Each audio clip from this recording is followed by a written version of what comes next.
many of us girls sitting here want to work for companies like Airbnb or Apple. Even I was someone who wanted to work for a company like Airbnb or Apple, but the very thought of impromptu speaking, specifically that which we are supposed to do at the time of interviews, sent shivers down my spine, and this is exactly how I looked. I used to bite my nails off, and I used to think that this is something which is not my cup of tea. Not only that, I used to think that whenever an interviewer will see that how I communicate and how my interviewing skills are, he or she would just want to tear away my resume and fail me entirely. Definitely going to help you. Thank you so much for coming here, Pragya and Mr. Singh.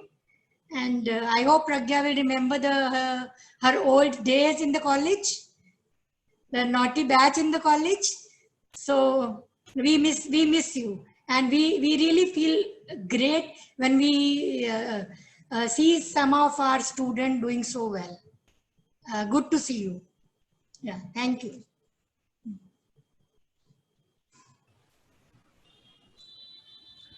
Thank you, ma'am.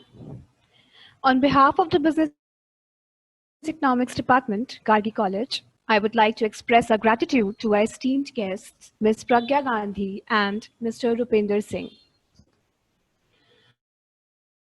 Ms. Gandhi has been a scholar for 7 consecutive years during her schooling, a gold medalist and an alumni of a college. She loves to travel, which explains her penchant for working with leading travel companies such as Airbnb.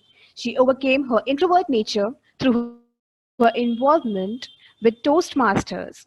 She served as a president for a President's Distinguished Toastmasters Club, won several speaking awards, and conducted training modules for the organization. As a British Council certified trainer and a Teach India volunteer, she has taught communication and interview skills to several students.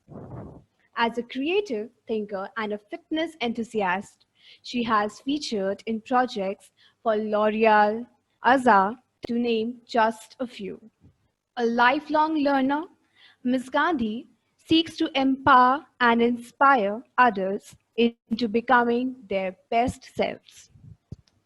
Thank you so much, Purva, for that wonderful, wonderful introduction. I would also like to extend my warm thanks to Pramila ma'am, our principal, Pooja ma'am, our TIC, Jyotika ma'am, who made all of this possible, Rupi sir, who is a trainer and who is helping me conduct this entire training.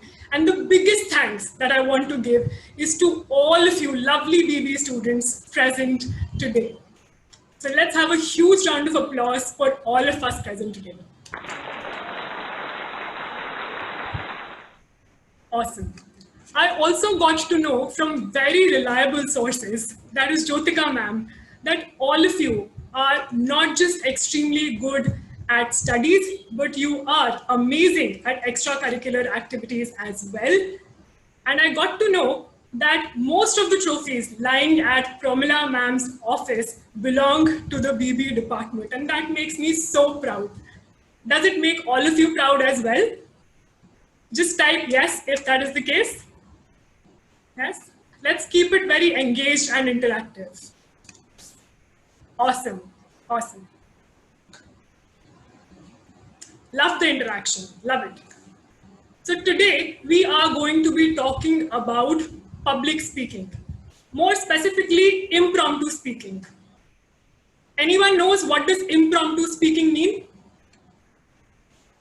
Anyone wants to volunteer? You can raise your hand. You can unmute yourself if you want to tell what is the meaning of impromptu speaking.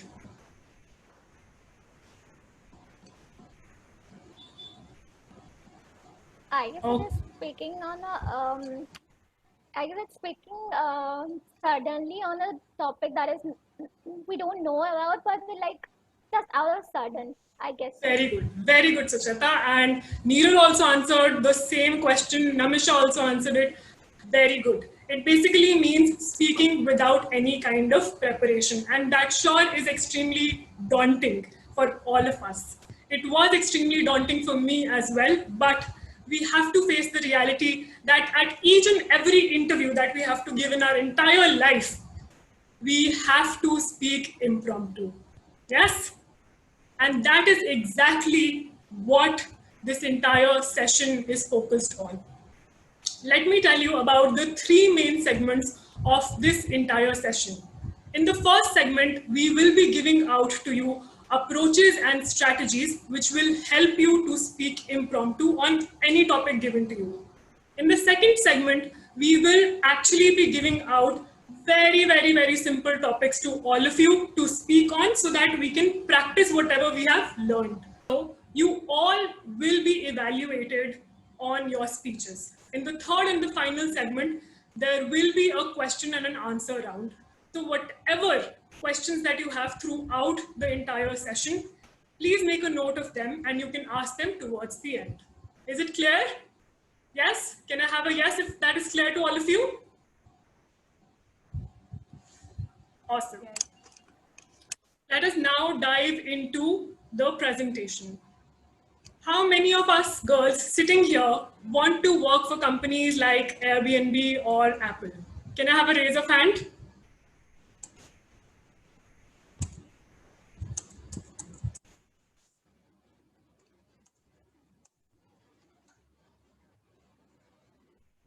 Awesome. Thank you for that wonderful participation. Even I was someone who wanted to work for a company like Airbnb or Apple, but the very thought of impromptu speaking, specifically that which we are supposed to do at the time of interviews, sent shivers down my spine, and this is exactly how I looked. I used to bite my nails off and I used to think that this is something which is not my cup of tea.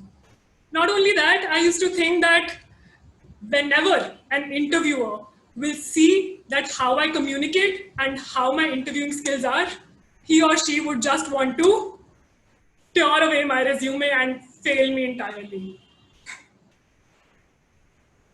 Has this thought ever crossed your mind as well? Yes?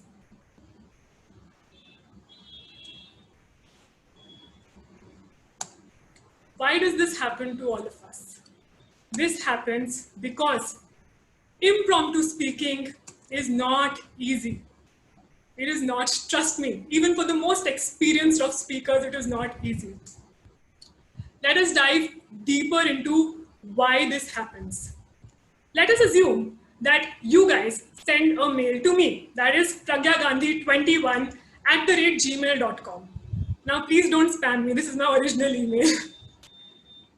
The subject line is Apple.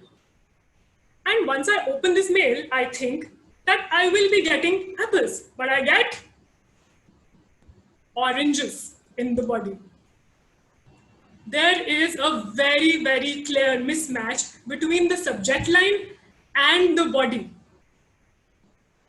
Now is it easier for us to understand that why most speeches fail? They fail simply because they deviate from the main subject or the main message. Just like every email has a subject, similarly, every speech should have a message. There are three essential basics of any successful speech. They are BBC. B here stands for beginning, the second B stands for body, and the third and the final C stands for conclusion. All these three should be aligned with a specific message. Is that clear to all of you? Yes? I would also request all of you to please make me view your wonderful, beautiful faces, because then I can feel that we are interacting. Yeah? Great. Great. This is something which was not discovered by me or by anyone from this century. This was actually discovered and told by our very famous friend, the Greek philosopher Aristotle. And this is what he said. He said, tell them what you are going to tell them. which corresponds to beginning. Second, tell them, which corresponds to body. And third, tell them what you just told them, which means conclusion. Is that clear to all of you? Yes? Can I have a raise of hand if it is clear? You can type no if it is not clear and I will repeat it. Okay.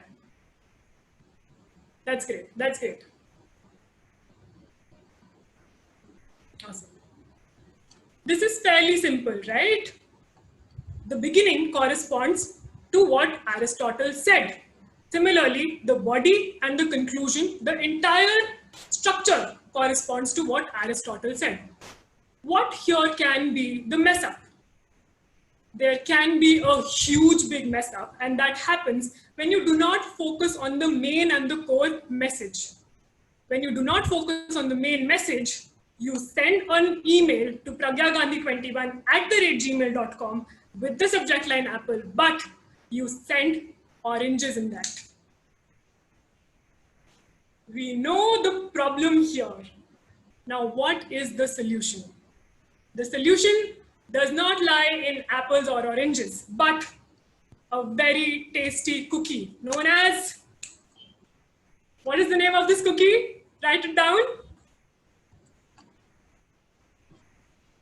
Yes, it is Oreo.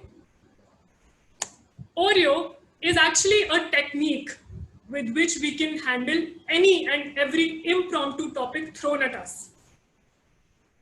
O stands for opinion. R stands for reason. E stands for example. And the last O stands for opinion again.